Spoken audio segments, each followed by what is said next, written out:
Old guy here. I don't know how many people here have new cars, older cars, whatever. I'm sure it's a combination of both. But when you take your car in to have it serviced, you may have something wrong with it. A lot of places will do a diagnostic while you're in there. They call it they service it. They look for things. They'll check your fluids. They'll check your, the oil, because, I mean, you're in there for a service. They want to upgrade you, and that's fine. But how many times have you heard the expression, you need rotors and pads? If your car's fairly new, you will go through pads twice as fast as you will through rotors. The rotors will last twice as long as the pads. They just, a lot of times they change it out because that's procedure. Okay, well, we're going to show you how to measure your own rotors to determine whether or not you need rotors or you just need pads. And then we're going to talk about turning rotors. I know that's probably not an expression a lot of you know, but we'll get into that.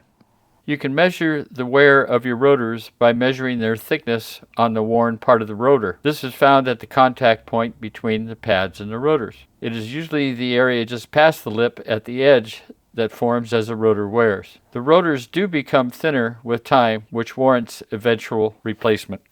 Okay, so we made this little prop here so we could hold up some different rotors. Now this is a rotor. It's 256. It's 256 by 20 millimeters. So now if you have a caliper like this, measuring caliper like this, sometimes when you do have a lip here, this is all flat across here. So you can put this on here and see this one's new basically. It's 256 by 20. So it's not even worn, all right?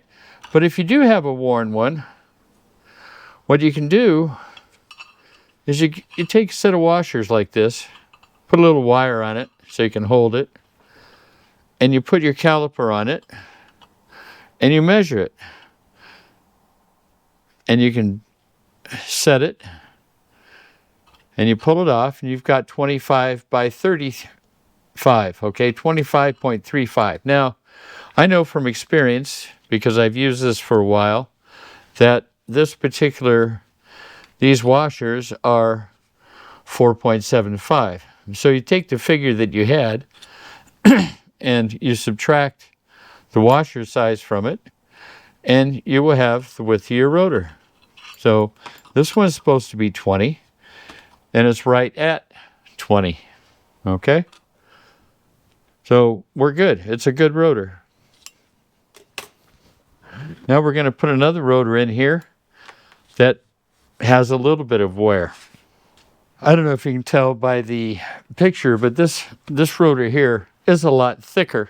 It's 30 millimeters versus 20 for the other. So, like I was showing you before, put your caliper on here, and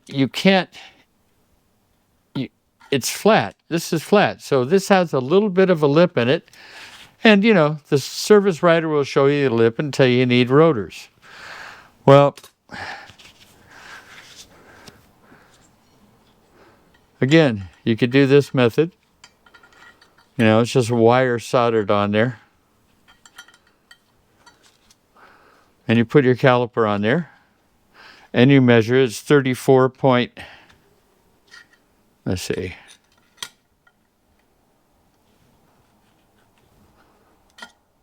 34.92.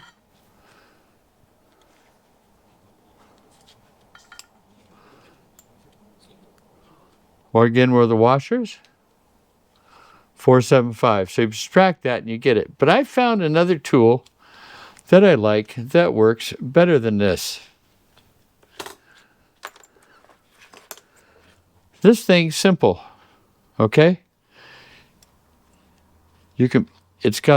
It's not flat all the way down, so you can put it on your rotor and put it up against it, tighten it up,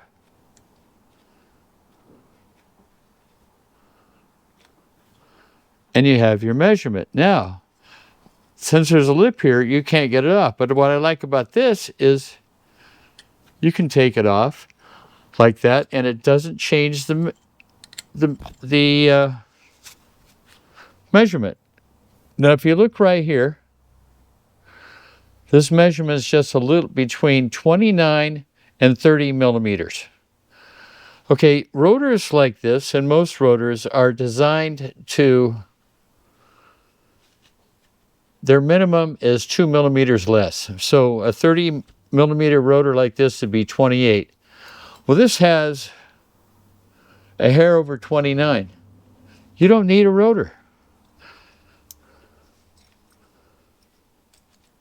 This one doesn't need one, okay? Now we're going to go to the next rotor. Okay, I don't know if you can tell by the video, but this rotor is even wider than the other one. This is a 36-inch wide rotor. Okay, so we're going to bring up our little caliper unit here. Spread it out. Put it on. Hold it down there and tighten it. And we release it so we can get it over the lip. But we retained the same measurement. And if you look closely at this, that first line is what you look at. So this is supposed to be a 36 millimeter rotor. We're down at almost a hair under 34. Okay, so that means this rotor is past its wear limit. 34 would be its wear limit. Now, you'd think it wouldn't be because we got all this material left, but 2 millimeters is pretty much standard. 1 millimeter off each side. So this one's past that because we're looking right there where that last line is. It said 34 and it's worn out. And there's a big lip on here. So, but this rotor had 2 pad changes.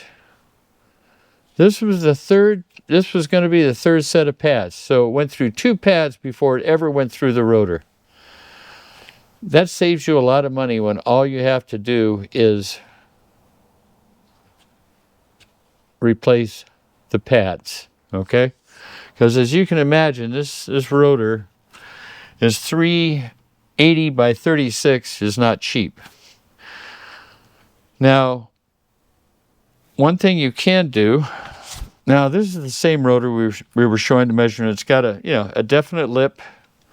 Now, if it's got a little lip, like the previous rotor we had, they used to take what they call a brake lathe, and they would trim it down without going below the minimum, and to make sure there wasn't any lip left and any grooves or gouges in here would be gone. And it would save you money. Most shops don't do that anymore. A lot of shops don't even have brake lathes, but you can find them if you look for them. Okay, this rotor here is definitely undersized, okay? We're going to check it. It's supposed to be 280 by 22.